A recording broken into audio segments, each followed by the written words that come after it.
سورہ نور میں ہے کہ بدکار مرد بدکار عورتوں کے لیے اور بدکار عورتیں بدکار مردوں کے لیے ہیں، لیکن اس دنیا میں ہم معاملہ الٹا دیکھتے ہیں کہ بعض نیک لوگوں کو بھی بری بیویاں مل جاتی ہیں، اچھی عورتوں کو برے مرد مل جاتے ہیں۔ صحیح تفسیر کیا ہے اس کی؟ بالکل یہ بات ٹھیک ہے کہ نوح علیہ السلام اور لوط علیہ السلام پیغمبر ہیں، بیویاں کافرہ ہے، فرعون نامراد کافر ہے، بیوی آسیہ جنتی ہے، بہت درجہ۔ تو پھر سوال تو ہوتا ہی نا پیدا کہ کہا نیک عورتیں نیک مردوں کے لیے، تو اگر بیویاں ہی مراد ہے نا کہ بیویاں، تو پھر یہ جنت کی بات ہے، دوزخ۔ وہ آپ آیت نکال کر دیکھیں، آخرت کا ذکر کر رہا کہ پھر ان کے لیے بخشش ہے، رحمت دنیا کی بات نہیں کر رہا، وہاں پھر جدے ہو جائیں گے، کافر جو ہے نا الگ ہو جائیں گے، ان کی بیویاں نیکوں کو مل جائیں گی، اگر وہ مومنہ نیک آدمیوں کی بیویاں اگر بری ہیں کافر اور جہنم میں چلی جائیں گی۔ دوسرا معنی جو ہے وہ ہے الطیبات خبیثات کا،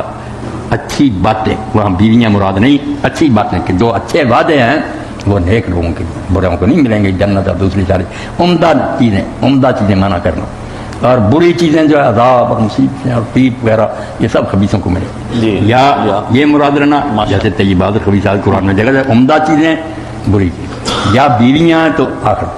وہاں جوڑے پھر نئے بنیں گے نا۔ یہ صورت نکال کر دیکھنا، میرا اشارہ جو سمجھ لیا کہ دیکھیں گے وہاں کی بات ہو، ان کے لیے مغفرت ہے، رحمت۔ انشاءاللہ قرآن مجید کو آدمی پڑھے نا، یہ پہلے دماغ میں جو بٹائی باتیں، بہت سے سوال تو اسی سے ختم ہو جائیں، آگے پیچھے سے پڑھے خود ہی حل کر